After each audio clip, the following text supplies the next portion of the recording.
திராவிட இயக்கத்தின் முன்னோடிகளுள் மூத்தவர் திராவிடமணி ரெட்டமலை சீனிவாசனார். அவருடைய பிறந்த நாளில் அவருடைய பங்களிப்புகளை நினைவு கூர்ந்து அவருக்கு எமது செம்மாந்த வீர வணக்கத்தை செலுத்துகிறோம். தமிழக அரசியலில், ஏன் அகில இந்திய அரசியலில்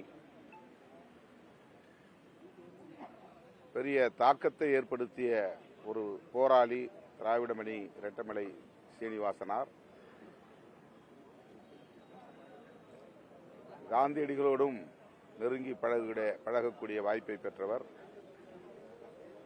புரட்சியாளர் அம்பேத்கர் அவர்களோடு லண்டனில் நடைபெற்ற வட்டமேசை மாநாட்டில் பங்கேற்று வயது வந்த அனைவருக்கும் வாக்குரிமை வேண்டும் என்று வாதாடியவர். சாதி ஒழிப்பில் புரட்சியாளர் அம்பேத்கருக்கே முன்னோடியாக விளங்கியவர்.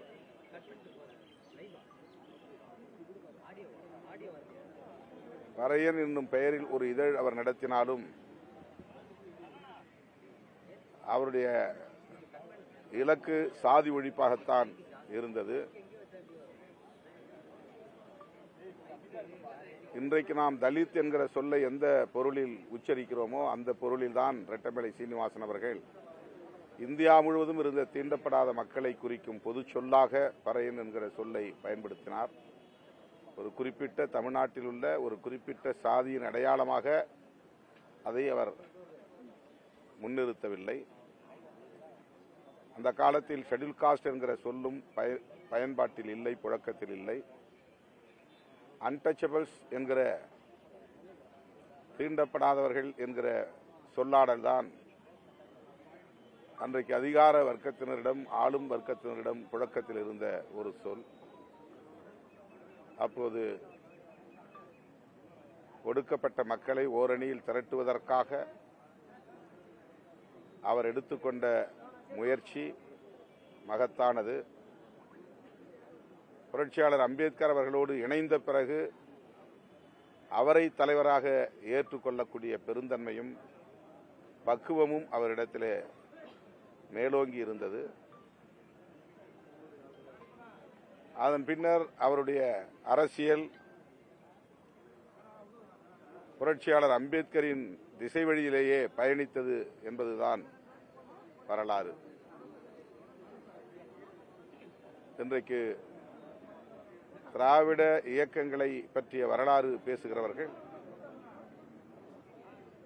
ரெட்டமலை சீனிவாசன், பண்டிதர் அயோத்திதாசர் ஆகியோரையும் நினைவு கூர்ந்துதான் பேச முடியும் என்கிற அளவுக்கு இந்த அரசியலில் பெரும் பங்களிப்பை செய்த மாமனிதர் ரெட்டமலை சீனிவாசனார்.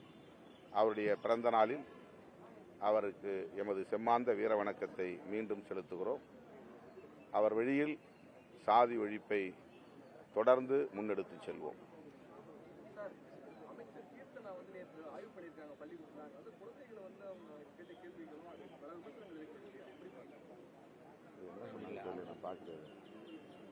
தன்னம்பிக்கை தொடர்பாக தான் கேட்டிருக்காங்க.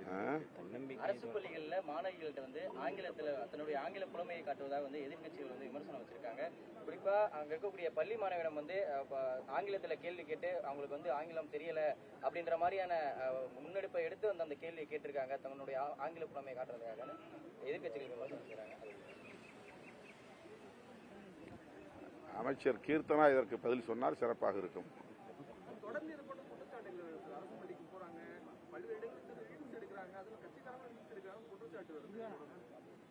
அரசு அலுவலகங்கள் இது மாதிரி பொது இடங்களுக்கு ஒரு சென்சிட்டிவிட்டி இல்லாம சில விஷயங்கள்ல அமைச்சர்களே ஈடுபடுவது ரொம்ப ஒரு தவறான ஒரு முன்னுதாரணமா இருக்குன்றதுதான் குற்றச்சாட்டா வைக்கிறாங்க. ஒரு சென்சிபிளா இருக்கணும் அப்படின்றதுதான் அந்த ஒட்டுமொத்தமான கான்செப்ட். அதை எப்படி பாக்குறீங்க? அமைச்சர்கள் மட்டுமின்றி அதிகாரிகள் அனைவருமே எங்கு சென்றாலும் இந்தியா முழுவதும், உலகம் முழுவதும் இப்போது ரீல்ஸ் போடுவது என்பது வாடிக்கையாக மாறியிருக்கிறது. ஒரு குறிப்பிட்ட ஒருவர் தான் அப்படி செயல்படுகிறார் என்று நாம் சொல்ல முடியாது. சமூக ஊடகம் வலிமையாக உள்ள இந்த காலச்சூழலில் ஒவ்வொரு அசைவையும் சமூக ஊடகங்களில் பதிவு செய்வது தவிர்க்க முடியாததாக மாறியிருக்கிறது. அது பொது ஒழுங்குக்கு கேடாக இருக்கும் என்றால் நாம் சுட்டி காட்டுவோம். கட்டாயம் அமைச்சர்கள் அதை உள்வாங்கிக் கொள்வார்கள், தேவைப்பட்டால் அதை தவிர்ப்பார்கள் என்று நான் நம்புகிறேன். நீங்கள் சொல்லுகிற எந்த காட்சியையும் நான் பார்க்கிற வாய்ப்பு எனக்கு கிடைக்கவில்லை, பார்க்க இயலாமற் போய்விட்டது. ஆகவே அது குறித்து மேலும் கருத்து சொல்ல எதுவும் இல்லை. அமைச்சர் கீர்த்தனா அவர்களுமே இதுக்கு வந்து அது போதும், அந்த கேள்வி போதும். நானும் ஒரு அரசு பள்ளி மாணவி அப்படின்னு சொல்லி அவங்க விளக்கத்தையும் நான் பார்க்கல. அவங்க விளக்கத்தையும் நான் பார்க்கல. திமுக தலைவர் அறிவிச்சாருன்னு சொல்லியிருந்தீங்க. அது வந்து நீங்க கூட்டணியில் இடம்பெற்ற அமைச்சரவையில் பங்கேற்றதுக்கு அப்புறம் எப்படி அது கூட்டணி தொடரும்? அது ஆட்டோமேட்டிக்கா வெளியே வந்ததுக்கான அர்த்தமா தானே ஆகும். அது எப்படி அறிவிச்சாருன்னு சொல்றீங்க? அது முரணா ஏற்படுமா? நாங்க அமைச்சரவையில் சேர்ந்த உடனே இன்னொரு கூட்டணியில் சேர்ந்துட்டோன்னு அதுக்கு பொருள் இல்லை. அது நான் ஏற்கனவே முதல்ல சொல்லிட்டேன். ஆட்சி அமைப்பதற்கு 2 இடங்கள் பற்றாக்குறையாக இருக்கிறது.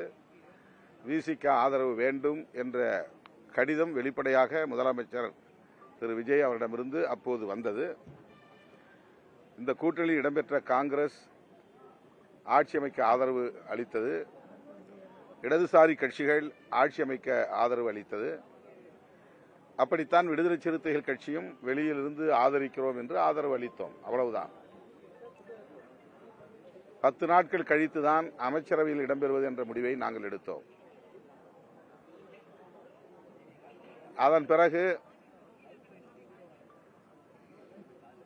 என்னை ஊடகவியலாளர்கள் சந்தித்த பொழுது திமுக கூட்டணியில் இருக்கிறீர்களா என்று கேட்டார்கள். அப்போதும் நான் ஆம், இன்னும் நாங்கள் அந்த கூட்டணியில் இருப்பதாகவே உணர்கிறோம். அமைச்சரவையில் இடம்பெற்றாலும் கூட நாங்கள் தவேக கூட்டணியில் இணைந்து விட்டோம் என்று சொல்வதற்கு அதிகாரபூர்வமான எந்த நிகழ்வும் நடைபெறவில்லை என்ற கருத்தை சொல்லியிருந்தேன். இப்போது ஜூலை 1ஆம் தேதி கூட்டணி தொடர்பாகத்தான் முதலமைச்சர் ஆதரவு நல்கிய கட்சிகளோடு பேச்சுவார்த்தை நடத்தினார், பேசினார், கலந்தாய்வில் பங்கேற்றார். ஆனால் அந்த கூட்டத்தில் இறுதி முடிவு எதுவும் எடுக்கப்படவில்லை. ஆகவே அதன் பொருள் என்ன? இன்னும் தவேக தலைமையில் ஒரு கூட்டணி அமையவில்லை என்றுதான் பொருள். விடுதலை சிறுத்தைகள் கட்சி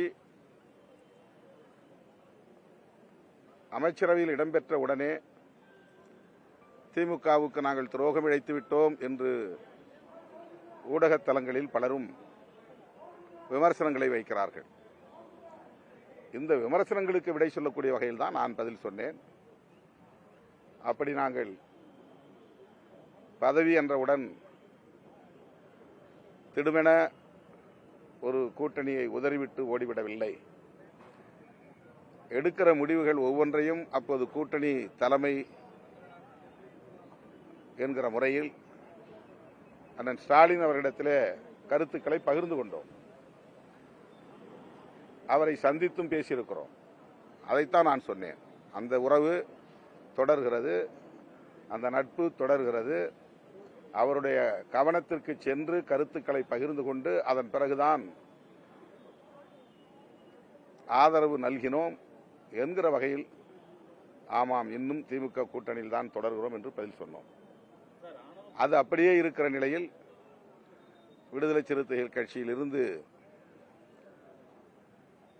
அதிருப்தி அடைந்த ஒரு முன்னணி பொறுப்பாளரை திமுகவில் இணைத்தது எங்களுக்கு அதிர்ச்சி அளித்தது. அந்த அதிர்ச்சியை நான் வெளிப்படுத்தினேன். அவ்வளவுதான்.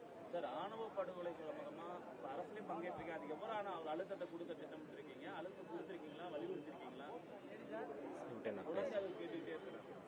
தொடர்ந்து நாங்கள் அந்த ஆட்சியிலும் வலியுறுத்தினோம், இந்த ஆட்சியிலும் வலியுறுத்துகிறோம், தொடர்ந்து வலியுறுத்துவோம். ஒரு நல்ல முடிவு எட்டும் வரையில் வலியுறுத்திக் கொண்டே இருப்போம்.